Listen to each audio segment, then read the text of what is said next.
The following movie is rated R.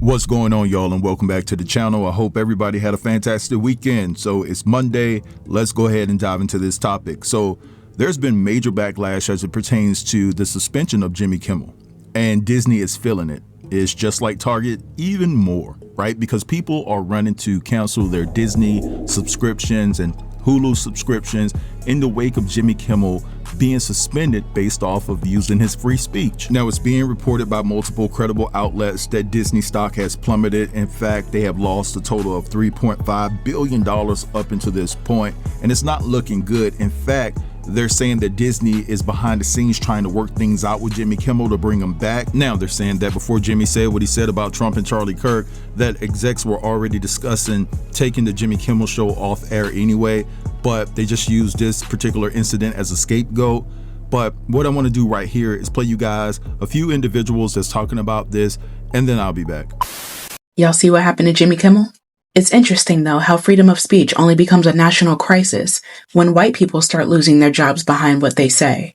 Not when it was black voices, not when it was teachers, not when it was protesters. But now it's news. Because that First Amendment is finally being felt the way that it's always worked. For some, not for all. The First Amendment was added to the Constitution in 1791, right? It was supposed to guarantee free speech, free press, religion, protest, and petition. But from the very beginning, it came with limits, just unspoken ones. Black voices weren't protected. Indigenous voices weren't heard. Women's voices weren't even counted. Abolitionists had their printing presses burnt down. Newspapers that spoke out were violently silenced. The Sedition Act of 1798 made it literally illegal to criticize the government.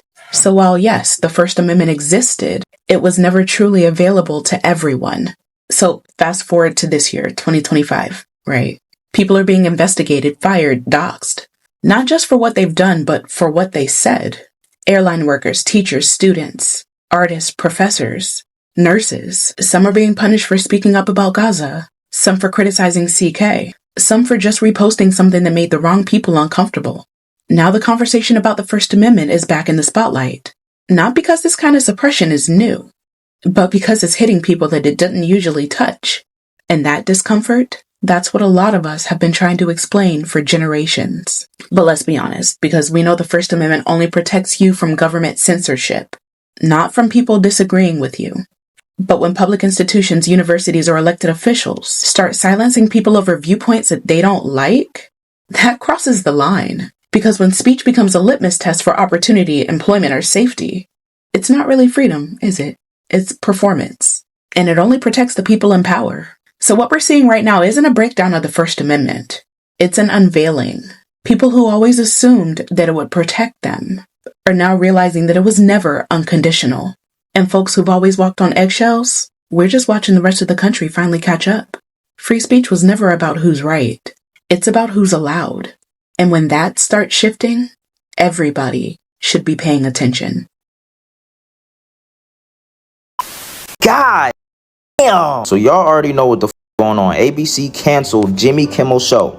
And the backlash from it, dear God, BTA, belt to ass. Disney lost nearly $4 billion overnight. God. Disney's suspension of Jimmy Kimmel sparked widespread boycott calls, with many canceling Disney Plus, Hulu, and ESPN, briefly crashing the cancellation page. The backlash coincided with a 1.9% stock dip, erasing $3.8 billion in market value. Jesus.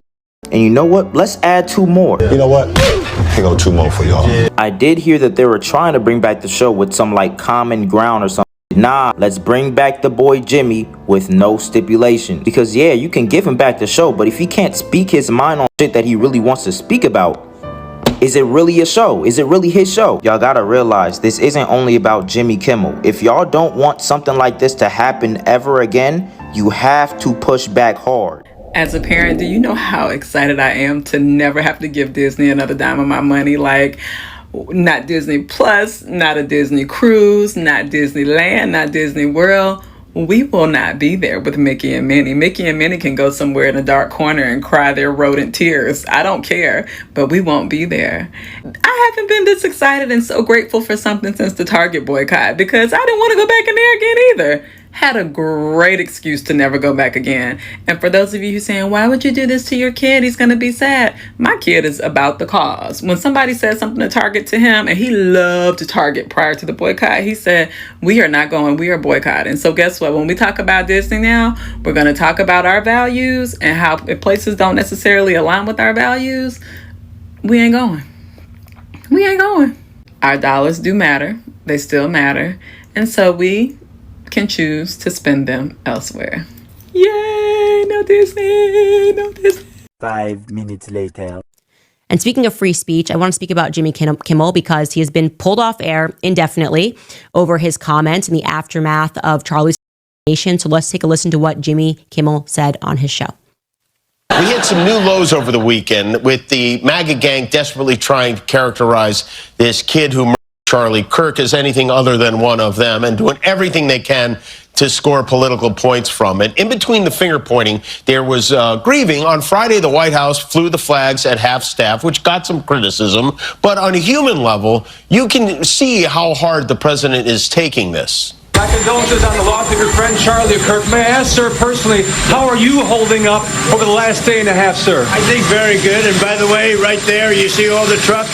They've just started construction of the new ballroom for the White House, which is something they've been trying to get, as you know, for about 150 years. And it's going to be a beauty.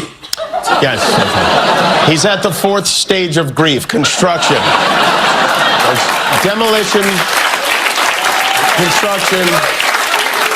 This is not how an adult grieves someone he called a friend. This is how a 4-year-old mourns a goldfish. Okay, so that's what he said. Whether or not you think it was a insensitive joke, okay, I don't think that would have been the justification for saying that he now needs to donate to charity and lose his whole life. And this is what happened. He's taken off air, and some people are saying, hey, Candace, they did this to us, and you're not wrong. Right? If you are on the right and you are saying that when the whole George Floyd thing happened, people lost their jobs for saying sensible things or making a joke, you are correct. Like, you are right to say, yes, that absolutely did happen. But if you're not recognizing that when you just flip the coin, it's the same people that are gaining more power, I just want the attacks on free speech to stop, okay? I want the reaction, if you're angry about what Jimmy Kimmel said, is for the free markets to take him out, right? He doesn't have a show because nobody's watching him anymore because they're so disgusted by what he said. That's what I want. I want us to be in control, right? Of where we spend our dollars, of what we're saying, and not like the government to press a button and say, you lose everything because we don't like what you said. All right, so we just heard all of that. Now, for those of you who follow me tight, you know that I'm an advocate for freedom of speech, even with this channel. You guys, some of you all drop down in the comments and y'all be eating a brother up, but I feel like you should have a right to your opinion. That's why I don't block people. That's why I don't get in the comments and check people like that. I feel like you have a right to assess my content. And so this is the thing, when I look at Jimmy Kimmel and everything that he's been through in regards to this, if I was him, I wouldn't even want my show back. Even if it said that there were no major stipulations in place for you to get your show back, I wouldn't even want it back, because this is the thing. The execs that pulled his show because of what he said about Trump and Charlie, they said they didn't see anything wrong with it from the first place. To me, that smells like a lawsuit, right? Wrongful suspension, wrongful termination. But anyway, let's move along because I got a little news on Diddy. So it seems as though that Diddy feels that he's in trouble October the 3rd when he faces sentencing, and my plug sent me something and I want to read it to you guys, but I cannot disclose the entertainment lawyer's name, the former entertainment lawyer's name, as it pertains to this text message that I received. So before I go any further, I want to say that this information is alleged, okay? I cannot confirm or deny that Diddy said any of this or these conversations even took place, right? But I do trust my plug, and I don't think that he would steer me in the wrong directions. So it says here, hey man, former entertainment lawyer blank said that he's hearing that Diddy is preparing for the worst as he faces sentencing at the beginning of October. Diddy doesn't expect Trump to intervene and pardon him, and he is expected to be sentenced from anywhere from 30 to 60 months, according to well-vetted legal counsel. Also, there is a recording from jail where Diddy sobs uncontrollably to his mother, saying that his biggest fear is that she will pass while he's in the pen. TMZ has been trying to get the said recording, but it has been legally blocked. But it doesn't mean that it won't be reinstated and potentially sold to media outlets in the future. All right, so you guys just heard all of that. Seems as though that Diddy is panicking. He sees the writing on the wall that he may be in prison for about 3 to 4 years or whatever the case may be. And his biggest fear is that he's going to be locked up and his mother is going to pass away. But honestly, he brought all of this on himself, even though some of the accusations were not true, or found to be true rather. But at the end of the day, it is what it is. But anyway, I'm going to cut this off right here. I want you guys to feel free to drop down in the comments and let me know what you think about everything that was discussed in this video. Don't forget to like, comment, share, and if you're new here, go ahead and subscribe to the channel. I'll get with you guys later. Have a beautiful day. Thanks for watching.